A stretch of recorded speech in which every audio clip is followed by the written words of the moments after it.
Alur cerita, Coiling Dragon. Chapter 97. Linli benar-benar terpana oleh kata-kata Doehring Choward. Kakek Doehring adalah Grand Magus tingkat Saint dari era Kekaisaran Powan. Jika bahkan dia belum pernah melihat formasi sihir yang rumit dan kuat seperti itu sebelumnya, dan yakin bahwa kekuatan formasi ini bahkan lebih besar daripada mantra terlarang, maka Linli merasakan seutas keraguan. Apa sebenarnya yang dilakukan formasi sihir misterius ini di sini? Linli melihat lebih dekat dan mencoba untuk merasakan formasi, serta longsword ungu itu. Kata Doehring Choward kepada Linli. Linli sedikit mengangguk. Dia segera mengumpulkan esensi unsur angin kepadanya dan menggunakannya untuk merasakan aura formasi magis dan pedang panjang ungu. Menutup matanya, Linli bisa merasakan aura berat dan kepadatan yang berasal dari formasi magis platform hitam. Begitu berat dan menindas itu mencekik. Pada saat yang sama, platform hitam ini, atau mungkin formasi magis yang berlabuh di platform, memancarkan gelombang esensi unsur yang sangat padat. Tidak heran esensi unsur di sini sangat padat, hampir 100 kali lipat dari dunia luar. Jadi alasannya adalah ini. Jika dia tidak secara langsung dan jelas berusaha untuk menyelidiki platform hitam, Linli tidak akan bisa memahami bahwa platform adalah asal, karena esensi unsur terus-menerus turun dalam gelombang.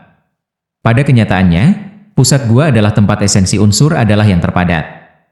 Di antara 7 esensi unsur tipe gelap adalah yang terkuat. Tidak heran armor Razorbak WRM dan Violet Tattooed Bersaint level sama-sama menyukai tempat ini. Keduanya adalah binatang ajaib tipe kegelapan. Linli mengangguk pada dirinya sendiri. Longsword ungu itu. Linli dengan hati-hati mencoba untuk merasakan rincian tentang longsword ungu jatuh ke tengah-tengah platform hitam. Elemen tipe kegelapan, tapi sangat tertutup dan tertutup. Membelai jenggotnya, Doehring Choward tersenyum pada Linli.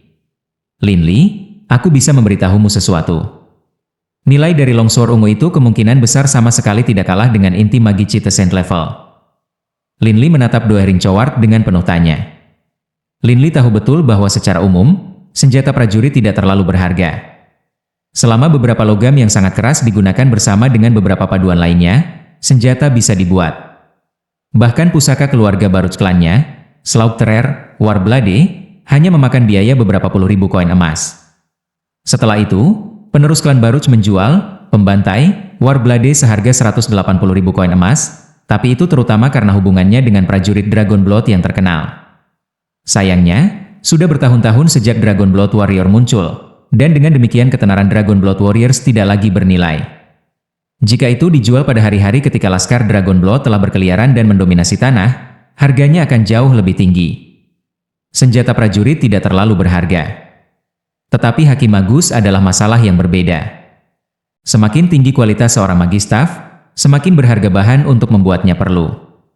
Sebagai contoh, harta ilahi yang digunakan oleh Grand Magus Saint level, seperti magistaf yang kuat, akan menggunakan inti magi Cite dari binatang ajaib dari peringkat ke-9, atau binatang ajaib Saint level, untuk berfungsi sebagai energi sumber.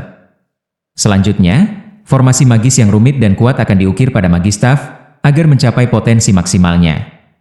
Seorang magistaf yang dipuji sebagai harta ilahi, jelas merupakan harta yang tak ternilai.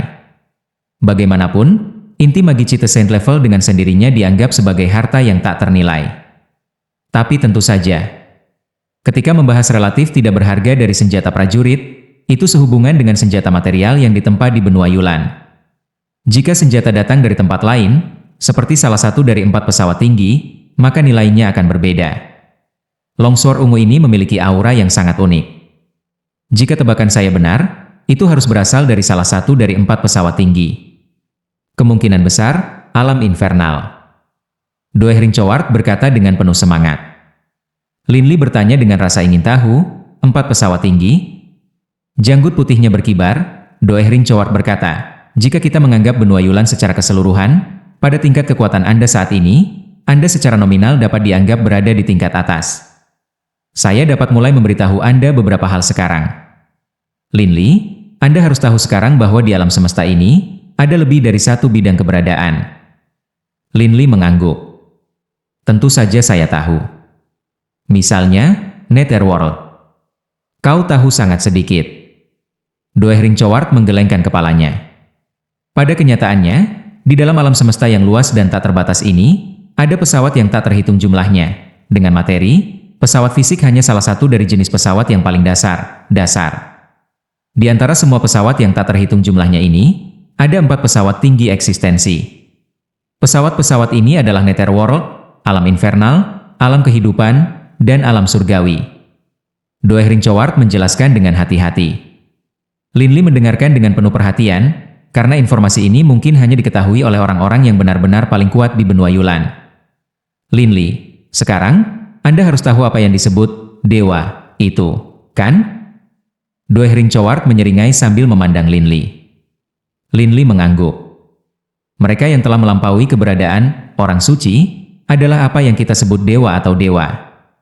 Setelah membaca banyak buku, Lin Li tahu bahwa dalam banyak buku membahas kekuatan yang melampaui tingkat para orang suci. Tingkat kekuatan ini digambarkan sebagai kekuatan para dewa. Kekuatan yang begitu besar, tak tertahankan. Baik. Tetapi di atas tingkat para dewa adalah penguasa. Dan di atas penguasa ada overgods. Doehring Choewart menghela nafas. 4 overgods ini benar-benar kehadiran abadi yang melampaui segala sesuatu yang ada. Ini adalah pertama kalinya Lin Li pernah mendengar tentang keberadaan 4 overgods. Overgods? Apakah mereka lebih kuat dari Radiant Saffron? Haha, Radiant Saffron? Doehring Choewart mulai tertawa. Terlepas dari apakah kita mendiskusikan Radiant Saffron dari Radiant Church atau Shadow Saffron dari Cult of Shadows, mereka tidak lebih dari sovereigns. Bagi kami, dan kepada dewa biasa, penguasa adalah entitas yang sangat kuat. Tetapi mereka masih membutuhkan kekuatan iman dari para pengikut mereka. Tapi for overgods berbeda. Mereka tidak membutuhkan pengikut, juga tidak membutuhkan iman. Kekuatan mereka meliputi segalanya dan menghancurkan semuanya. Penguasa seperti Radiant Saffron atau Shadow Saffron kemungkinan besar hanya akan layak menjadi pelayan untuk 4 overgods. Dan itu hanya akan terjadi jika overgods menemukan mereka layak. Doehring Choewart berbicara dengan penuh kepastian. Hati Lin Li bergetar. The Netherworld, Realm Infernal, Realm Life, Realm Surgawi. 4 pesawat tinggi ini diciptakan oleh 4 overgods. Di masa lalu, saya pernah memiliki kesempatan untuk merasakan aura dari 4 pesawat tinggi ini. Itulah sebabnya, segera setelah melihat longsor ungu itu, saya merasa yakin bahwa itu berasal dari alam infernal. Doehring Choewart menatap curiga pada longsor ungu yang jatuh ke platform hitam bulat. Tapi aku juga curiga. Bagaimana sesuatu dari alam infernal datang ke sini? Lin Li, pikirkan tentang hal itu. Ini adalah formasi magis yang lebih kuat dari bahkan mantra terlarang. Untuk itu bergantung pada longsor ungu sebagai sumber energi tambahan. Dalam hal tingkat energi, pedang ini setidaknya harus setara dengan formasi ajaib ini. Saya sangat merekomendasikan bahwa Anda meneteskan darah Anda padanya dan melihat apakah Anda dapat mengikatnya kepada Anda. Mata Doehring Choewart berkilau. Bint itu? Dalam hati Lin Li, ada keinginan untuk mendapatkan harta ini. Jangan takut. Tidak peduli apa yang dilakukan oleh formasi magis ini, karena formasi sebesar itu untuk diaktifkan akan membutuhkan waktu yang lama. Ini akan memberi Anda cukup waktu untuk melarikan diri. Pertama teteskan darah Anda ke sana dan lihat apakah pedang ini sudah memiliki master. Jika tidak memiliki master, Anda bisa membawanya pergi. Pasti tidak akan ada masalah, dan tidak ada yang akan mengetahuinya. Doehring Choewart berkata dengan penuh keyakinan. Pedang suci yang bisa diikat dengan darah bukanlah hal biasa. Saat dipakai, tidak ada yang bisa tahu apa itu. Di mata orang lain, itu akan menjadi biasa seperti cincin Coiling Dragon. Baiklah. Lin Li melakukan kontrol atas pertempuran Dragon Blood Ki-nya, dan langsung, timbangan di lengannya dan bagian atas tubuhnya mulai menghilang. Bentuk kedua dari Dragon Blood Warriors, bentuk Demi-Dragon. Lin Li sekarang benar-benar bisa mengendalikan bagian tubuhnya yang akan berubah. Sisa tubuhnya sekarang sama dengan orang normal. Setelah menggunakan giginya untuk memotong jarinya, Lin Li langsung melompat dan menjentikan setetes darah ke longsor ungu, yang telah ada di sana untuk siapa yang tahu berapa tahun. Setetes darah Lin Li mendarat di longsor violet yang tertutup debu, yang telah ada di sana selama bertahun-tahun yang tak terhitung jumlahnya. Itu menyerap darahnya seperti spons, dengan mudah meminumnya. Pada saat yang sama, ting, longsor ungu itu terdengar dengan suara yang jelas, dan pada saat yang sama mulai bergetar. Semua debu yang menempel di permukaannya tiba-tiba terbang, dan pada saat yang sama, aura berdarah yang aneh mulai beredar di atas pedang, seolah-olah darah segar mengalir di sekelilingnya. Item tanpa master. Melihat ini, Doehring Chowarth merasa terkejut dan senang. Doehring Chowarth tahu betul bahwa jika pedang ini memiliki master, maka Lin Li tidak akan memiliki harapan sama sekali. Tetapi jika pedang itu tidak memiliki tuan, maka di masa depan, Lin Li akan memiliki alat yang sangat berguna. Lin Li, cepat, tarik pedang keluar, dan kemudian segera keluar dari tempat ini. Doehring Chowarth mendesak. Mengerti? Lin Li sekali lagi melompat, kali ini langsung meraih longsword ungu dan menariknya kuat. Sering-ring. Dengan suara dering yang jelas yang sepertinya membawa kegembiraan yang tak terbatas, itu keluar. Sebelumnya, ketika darah Lin Li telah diserap oleh longsword ungu, Lin Li segera tahu bahwa ini adalah pedang yang fleksibel. Tetapi saat mengerahkan Ki, Mage Force, atau jenis kekuatan lain apapun melalui pedang, itu bisa langsung menjadi kokoh dan kaku. Bisa jadi fleksibel atau sulit. Menarik pedang keluar dari platform hitam, Lin Li mendarat di tanah. Saat ia mendarat, dengan jentikan pergelangan tangannya, Lin Li membungkus violet longsword di pinggangnya, menggunakannya seperti ikat pinggang. Bebe. Ayo pergi. Mengambil ranselnya dengan satu tangan, Lin Li segera berlari keluar terowongan. Pada saat yang sama, dia mulai menutupi seluruh tubuhnya dengan sisik sekali lagi. Bebe, juga, langsung melompat di atas bahu Lin Li ini. Dalam Dragon Form, Lin Li memiliki kekuatan seorang prajurit dari peringkat ke-8 awal. Tetapi dalam hal kecepatan, dia cocok untuk prajurit yang sangat cepat dari peringkat ke-8. Supersonik peringkat ke-7. Lin Li segera melemparkan mantra mendukung gaya angin, Supersonik. Mantra Supersonik yang ada di peringkat ke-7 bisa meningkatkan kecepatan seorang prajurit dari peringkat ke-4 hingga 3 kali lipat. Namun, kecepatan dasar Lin Li saat ini sudah sangat cepat, dan bahkan dengan bantuan mantra Supersonik, kecepatannya hanya meningkat dengan 50% lainnya. Tetapi bahkan peningkatan 50% sudah merupakan peningkatan yang menakutkan. Kabut putih terus mengalir di udara di atas Foggy Valley. Adapun naga terbang raksasa yang sebelumnya berputar-putar di udara, selain sejumlah kecil dari mereka masih di udara, semua naga sekarang beristirahat di tanah.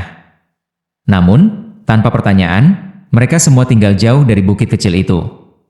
Terowongan yang ditutupi oleh bukit itu adalah tanah terlarang. Naga raksasa ini masih ingat bagaimana, beberapa hari yang lalu, manusia yang menyedihkan itu memasuki tanah terlarang.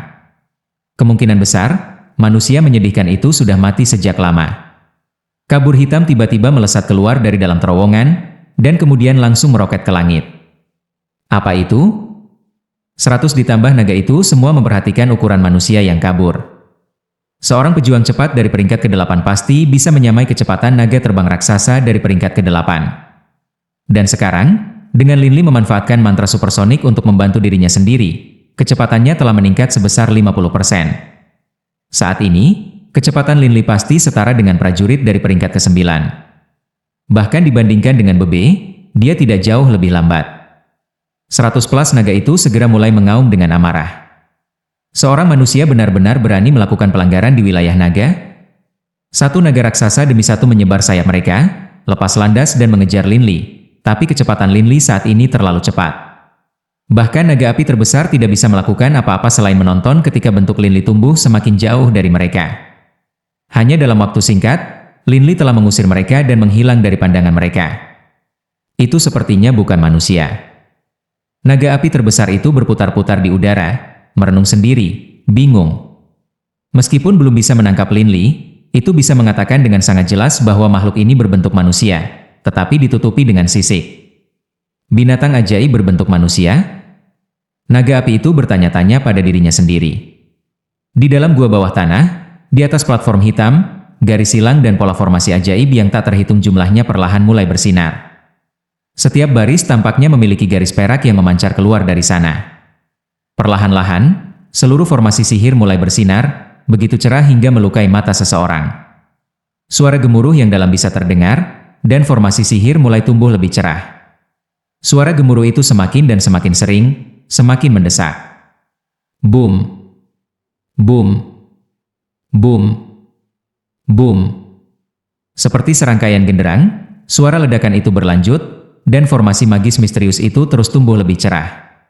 Paviliun hitam itu terbuat dari bahan yang tidak dikenal, tiba-tiba retak, dengan 3 retakan muncul. Chapter 98. Setelah 3 retakan besar muncul di platform hitam bulat, cahaya dari seluruh formasi magis tiba-tiba menyala ketika dentuman seperti drum mencapai puncaknya, mengalahkan lebih cepat dan lebih keras. Seperti serangkaian petir yang tidak mereda, diakhiri dengan satu boom. Final, seluruh platform hitam bulat meledak menjadi beberapa bagian. Secara alami, formasi magis di atasnya juga hancur.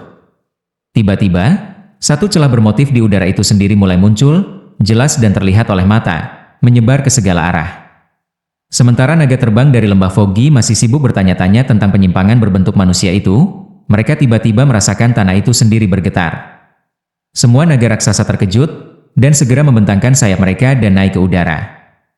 Hanya beberapa saat kemudian, tanah sekitar beberapa kilometer tiba-tiba meledak. Seluruh bukit yang telah ditutup ke terowongan bawah tanah menjadi berkeping-keping. Raungan yang dalam berasal dari bawah tanah. Di mana platform bulat hitam itu berada, ruang itu sendiri tiba-tiba robek seperti selembar kertas, mengungkapkan lubang ketiadaan menganga. Dan dari dalam lubang itu, melangkah keluar seorang pemuda tampan, berwajah iblis, mengenakan jubah emas gelap panjang dan membawa 3 anak kucing kecil di lengannya. Pada saat ini, pemuda itu tampak dalam kondisi yang sangat buruk, dan wajahnya berlumuran darah. Lubang menganga dalam kenyataan tiba-tiba menghilang. Ruang di dekatnya, bagaimanapun, masih sangat tidak stabil, dan gerombolan liar energi sesekali akan muncul dan menghilang. Aku, akhirnya melarikan diri. Pria muda itu menatap ruang yang tidak stabil, ekspresi sukacita liar di wajahnya. Haha, berapa tahun, sekarang? Saya akhirnya lolos dari tempat terkutuk itu. Tepat di tengah dahi pemuda itu, ada celah yang tampak hampir seperti luka pisau. Tiba-tiba, bekas luka itu terbuka, memperlihatkan mata ketiga berwarna emas. Mata emas ini memancarkan cahaya ke segala arah. Ini sebenarnya benua Yulan? Pemuda iblis itu mulai tertawa dengan takjub dan gembira. Ini luar biasa. Ayah, aku lapar. Salah satu anak kucing kecil di lengan pemuda itu tiba-tiba berkata. Saya juga lapar. 2 anak kucing lainnya juga bergema. Anak kucing yang bisa bicara? Mungkinkah mereka benar-benar binatang buas saint level? Baik. Haha, ada sekitar 100 naga kecil yang terbang di depan. Kalian bisa pergi dan makan enak. Pemuda jahat itu tertawa keras. 3 anak kucing kecil itu mulai mengeong kegirangan. Tiba-tiba, mereka berubah menjadi 3 baut kilat dan melesat ke langit. Ketika mereka terbang, tubuh mereka tiba-tiba melebar juga, tumbuh lebih besar dan lebih besar. Tersenyum, pemuda setan mengambil 1 langkah, dan muncul di tengah-tengah lembah berkabut. Di dalam Foggy Valley, lebih dari 100 naga raksasa berputar-putar di udara. Mereka tidak tahu apa yang menyebabkan bumi meledak saat itu. Apa itu? Mereka melihat 3 kekaburan besar melesat ke udara di atas lembah Foggy. Masing-masing dari ketiga makhluk itu tingginya lebih dari 30 meter dan 100 meter. Mereka tampak seperti singa, hanya diperbesar beberapa lusin kali. Tetapi pada kenyataannya, makhluk-makhluk ini bukan singa, karena ketiga makhluk ini masing-masing memiliki sepasang sayap yang sangat besar, dan juga masing-masing memiliki 6 mata. 6 mata, 2 sayap. Secara fisik sebesar makhluk behemoth yang legendaris itu. Tetapi bahkan behemoth tidak menakutkan seperti ketiga makhluk ini. Raur. Ketiga makhluk aneh itu membuka rahang berdarah mereka lebar-lebar dan mengeluarkan raungan yang kuat. Seketika, mulut mereka tampaknya telah berubah menjadi pusaran, menghasilkan kekuatan tarikan yang menakjubkan ke arah naga terbang. 100 lebih naga ini ingin melarikan diri ketakutan, tetapi kekuatan menghisap ini terlalu kuat. Yang paling aneh adalah, tarikan itu tampaknya hanya mempengaruhi mereka, dan tidak mengganggu sedikit pun batu di tebing dekat mereka sedikit pun. 100 lebih naga itu mulai meraung ketakutan dan amarah, tetapi di hadapan kekuatan atraktif yang menakutkan itu, mereka tanpa daya tersedot pergi. 1 naga raksasa demi 1 jatuh ke rahang menganga dari monster bermata 6 itu. Hal yang paling menakutkan naga adalah, perut monster ini tampaknya memiliki kapasitas tak terbatas. Meskipun ukuran naga sedikit lebih kecil dari monster ini, seseorang harus lebih dari cukup untuk mengisi perut monster ini. Tapi begitu 1 naga tersedot ke perut monster, monster itu akan mulai mengisap yang lain. Satu naga. Naga lain. Kekuatan tarik dari mulut ketiga monster itu terlalu mengerikan. Naga 8 peringkat benar-benar tidak bisa menolaknya. Satu naga demi satu tersedot ke dalam perut penyimpangan 6 mata itu. Dalam waktu singkat, setiap orang dari mereka telah dilahap oleh ketiga monster ini. Itu hebat. Salah satu penyimpangan tertawa keras. Sudah bertahun-tahun sejak aku makan dengan benar. Kupikir aku akan mati di tempat terkutuk itu dan tidak akan pernah keluar lagi. Sayangnya, nomor 4 dan nomor 5. Satu lagi dari penyimpangan berkata dengan desahan rendah. Ketiga penyimpangan itu terdiam. Mereka teringat kembali ribuan tahun yang telah mereka habiskan di tempat terkutuk itu. Mereka tidak bisa membantu tetapi merasakan hati mereka menjadi dingin. Tidak ada masa depan, tidak ada harapan. Mereka bisa saja mati kapan saja. Jika bukan karena ayah mereka bertiga kemungkinan besar sudah terbunuh sejak lama. Tetapi meskipun upaya ayah mereka, saudara laki-laki keempat dan kelima mereka, yang paling lemah dari 5, keduanya meninggal. Ayah akan datang. Tiga penyimpangan menyaksikan pria muda jahat itu berjalan ke arah mereka di udara. Tubuh mereka menyusut, mereka sekali lagi berubah menjadi 3 anak kucing kecil biasa. Satu-satunya hal adalah, bulu mereka sekarang berwarna pelangi dan indah untuk dilihat. 2 sayap kecil mereka juga jauh lebih indah daripada sayap naga. Namun ketiga pasang mata itu masih akan mengejutkan siapapun yang melihatnya. Ayah. Ketiga penyimpangan itu dengan bersemangat terbang ke sisi ayah mereka. Pada saat ini, tidak ada lagi sedikit darah di wajah pemuda iblis itu, dan debu pada jubah emas gelap yang dia kenakan telah lenyap juga. Senyum masih menempel di wajahnya. Apakah kamu makan enak? Pria muda yang jahat itu tertawa. Oh, dan ada 2 binatang ajaib dari peringkat ke-8 juga di sini. Pemuda jahat itu memandang ke arah barat lembah Foggy, sementara pada saat yang sama, semburan energi 4 warna memancar ke barat. Dalam waktu singkat, ledakan energi telah melilit kedua Velocidragon raksasa itu, dan menariknya ke udara. Kedua Velocidragon itu sepertinya tahu bahwa akhirnya sudah dekat. Yang mereka lakukan hanyalah mengerang dengan suara rendah, memohon belas kasihan. Mereka adalah Velocidragon. Meskipun mereka juga makhluk ajaib dari peringkat ke-8, seperti Emerald Dragon dan Fire Dragon, karena fakta bahwa mereka adalah ras naga yang berbeda dan juga tidak terbang, mereka biasanya tinggal jauh dari Emerald dan Fire Dragon. Ketika ketiga penyimpangan itu dengan senang hati melahap naga terbang, mereka tidak memperhatikan kedua Velocidragon yang jauh itu. Lebih dari 100 naga terbang baru saja dimangsa. Hati kedua Velocidragon bergetar. Lawan mereka terlalu kuat, dan ketiga anak kucing itu, yang sekarang dalam ukuran normal, bahkan bisa berbicara. Kamu ingin melarikan diri? Pemuda jahat itu tersenyum pada 2 Velocidragon. Kedua Velocidragon secara fisik besar. Pemuda jahat itu hanya setitik kecil di sisinya. Namun, hati kedua Velocidragon itu gemetar, dan mereka terengah-engah tanpa henti. Dalam bahasa naga, mereka berkata, Tuhan, kami tidak akan berani. Kami tidak akan berani. Pria muda yang jahat itu sepertinya mengerti bahasa drakonik. Sambil tersenyum, dia mengangguk. Baik sekali. Saya baru saja tiba di pesawat ini, dan suasana hati saya sangat baik. Saya akan mengampuni kalian berdua. Kalian berdua akan melayani saya sekarang.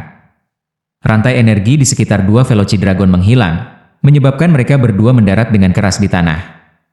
Setelah menabrak tanah, mereka saling melirik, lalu segera bersujud di tanah, kepala mereka menunduk sebagai tanda kepatuhan. Naga adalah makhluk yang sangat arogan, tetapi di hadapan kekuatan yang begitu besar, mereka tidak punya pilihan selain tunduk. Menghadapi pemuda jahat ini, kedua Velocidragon ini sangat curiga bahwa mereka dapat dibunuh dengan satu gelombang kelingkingnya. Benua Yulan. Pemuda jahat itu mengamati sekelilingnya, wajahnya tersenyum. Tempat yang luar biasa. Saya percaya bahwa saya tidak akan seberuntung saya, 5.000 tahun yang lalu. Dalam Mountain Range of Beasts Magical. Setelah kembali ke bentuk manusia, Lin Li hanya mengenakan celana panjang dan pakaian dalam. Ini adalah awal Februari, ketika suhunya sangat rendah.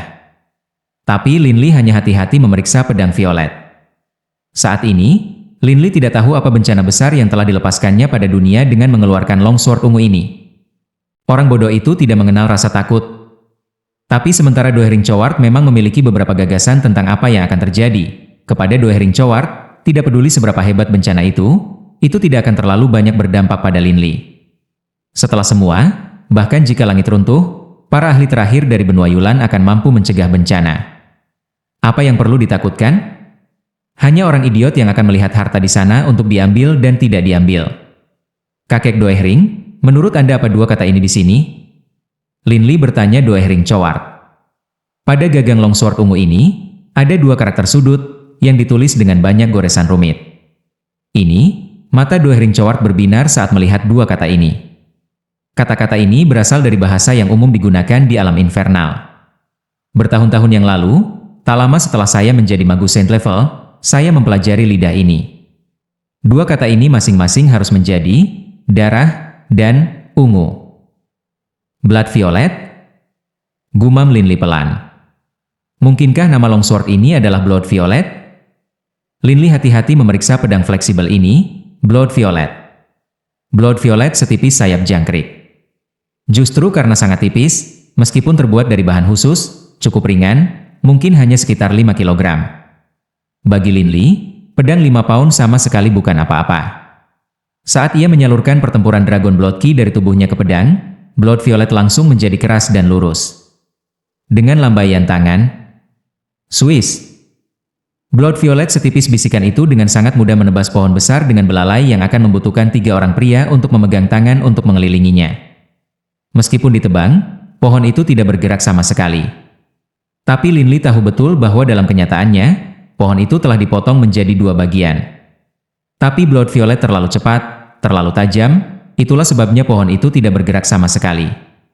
Dengan lompatan besar, Lin Li terbang ke udara, dan kemudian menendang salah satu cabang pohon di udara. Segera, pohon itu mulai bergetar. Setelah menghancurkan beberapa cabang besar, seluruh pohon perlahan-lahan meluncur dan jatuh ke tanah. Lin Li melirik tempat di mana Blood Violet telah memotongnya. Seberapa halus. Area potongan tidak memiliki kekasaran atau serpihan. Pedang itu luar biasa. Mengunyah bebek panggang yang dibawanya, Bebe menatap dengan mata terbelalak. Lin Li tertawa, lalu berbalik untuk menatap pedang yang fleksibel, Blood Violet. Dalam benaknya, ia berkata, dengan senjata lincah dan tajam seperti itu, bahkan jika saya menemukan 1.000 atau 10.000 musuh, saya tidak akan takut pada mereka. Lin Li segera mulai mengayunkan pedang fleksibel tentang. Dengan kelincahan yang luar biasa, Lin Li menari di tengah-tengah hutan, dengan mudah melambaikan Blood Violet ke sana kemari di antara pepohonan. Setipis sayap serangga. Ini menyebabkan Blood Violet hampir tidak terhalang oleh hambatan udara, memungkinkan kecepatannya mencapai ketinggian yang mengerikan. Dan ringannya memungkinkan Lin Li untuk mengubah lebih banyak dari kekuatan fisiknya menjadi kecepatan ayunan cepat. Lin Li, meskipun pedang fleksibel ini, Blood Violet, cukup tajam, ketajamannya tidak terlalu mengejutkan. Keterampilan penilaian Doehring Choeward jauh lebih baik daripada Lin Li. Sekilas, dia bisa tahu apa sebenarnya kekuatan pedang Blood Violet ini. Lin Li tidak bisa membantu tetapi menatap curiga pada Doehring Choeward. Doehring Choeward tertawa. Jika Anda hanya ingin menggunakan pedang Blood Violet ini untuk menebang pohon biasa, maka tentu saja itu tak terbendung. Tetapi dalam menghadapi lawan ahli, seperti seorang prajurit dari peringkat ke-7 menggunakan perisai yang dipenuhi dengan pertempuran Ki, aku khawatir kamu tidak akan bisa menembusnya dengan mudah. Lin Li terkejut. Nilai sebenarnya dari longsword Blood Violet ini terletak di 2 area yang berbeda. Yang pertama adalah bahwa ia bisa tegas atau fleksibel, dan dengan demikian akan sangat sulit bagi lawan untuk mempertahankan atau melindunginya dalam pertempuran. Dan yang kedua adalah durabilitasnya. Kebanyakan senjata tidak mampu menahan terlalu banyak pertempuran Ki, karena mereka akan hancur. Tapi pedangmu yang berharga ini tidak akan terjadi. Doehring Choeward menjelaskan. Lin Li sedikit mengangguk. Pedang yang sangat tajam dan sangat keras mungkin juga akan rapuh dan tidak dapat mengambil terlalu banyak kekuatan. Pedang fleksibel Blood Violet ini sangat tajam, tetapi tidak begitu konyol. Kekuatan sejatinya adalah fleksibel dan kokoh, sekaligus memiliki kecepatan yang luar biasa dan daya tahan bawaan. Kecepatan? Fleksibilitas? Hati Lin Li tergerak. Dia tidak lagi menyalurkan Dragon Blood Ki-nya ke dalam pedang, dan malah mulai menyalurkan kekuatan angin elemennya ke dalamnya. Pada saat yang sama, Dia mulai mengayunkan pedang itu. Setelah diisi dengan Mage Force gaya angin, pedang Blood Violet yang sudah cepat mampu mencapai tingkat yang lebih tinggi. Sementara juga lintasan pergerakannya menjadi tidak menentu dan tak terduga. Pedang itu kadang lurus, kadang melengkung, menyebabkan orang tidak tahu cara menanganinya. Lin Li langsung mengerti. Bagiku sekarang, ini mungkin cara yang paling cocok untuk menggunakan pedang fleksibel ini, Blood Violet. Lanjut di video chapter berikutnya. Terima kasih.